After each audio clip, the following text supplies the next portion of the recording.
Kumusta? Welcome sa ating pagtalakay. At ngayon, sisiri natin ang isa sa pinaka-powerful na kabanata sa buong Ebanghelyo ni Marcos, ang Kabanata 8. Ang title natin, Ang Lingkod na Nagdurusa at Nagtatagumpay. Parang magkasalungat, no? Pero aalamin natin kung paano yung daan ng kagdurusa ay siya palang daan papunta sa totoong tagumpay. Isipin nyo to, sa kahit anong magandang kwento, sa libro man o pelikula, di ba laging merong tinatawag na turning point? Yung isang eksena na babago sa direksyon ng lahat? Well, dito sa kwento ni Jesus ayon kay Marcos, ang Kabanatang 8, ito yon. Ito yung turning point na magbabago ng lahat, hindi lang para sa mga alagad noon, kundi para rin sa atin ngayon. Okay, so para magka-context tayo, let's set the scene. Ang mga pangyayaring pag-uusapan natin ay naganap sa mga lugar tulad ng Bethsaida at Caesarea Philippi. Unang siglo pa ito sa Israel. At dito mismo, sa mundong ito, mangyayari ang isang pag-uusap na magtatakda ng lahat. Unang bahagi, ang mahabaging hari. Bago pa man tayo dumating sa usapang pagdurusa, ipinapakita muna ni Marcos kung sino si Jesus sa kanyang puso. Siya ay isang hari na puno ng habag. At makikita natin yan sa kung paano siya tumugo sa isang napakalaking crowd na gutom na gutom. I-imagine nyo yung sitwasyon. May libo-libong tao sa harap mo. Ilang araw na silang nakikinig sa'yo. At ngayon, gutom na sila. Pero ang pagkain, 7 pirasong tinapay lang. Sa paningin ng tao, parang ano to? Imposible.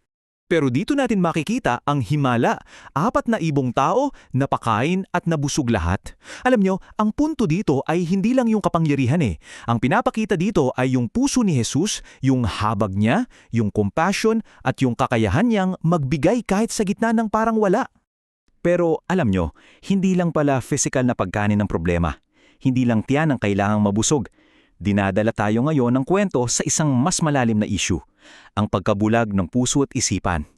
Ito yung paglalakbay para matutong makita ng tunay. At dito, ipinapakita ang dalawang klase ng pagkabulag. Sa isang banda, andyan ang mga Pariseo. Sila yung tipo na sadyang ayaw makita.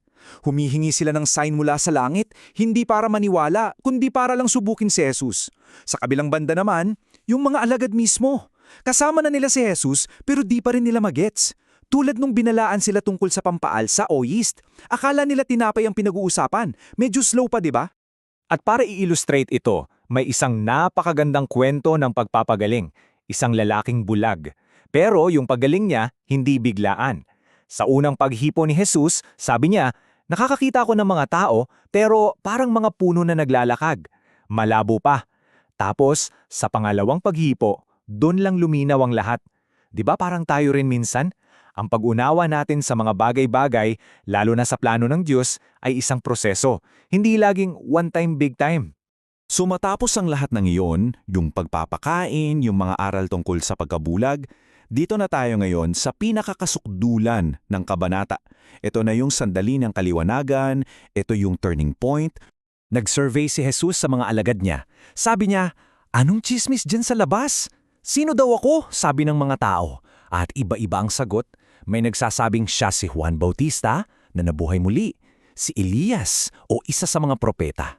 Mga tinitingalang tao pero hindi pa rin yun ang tamang sagot.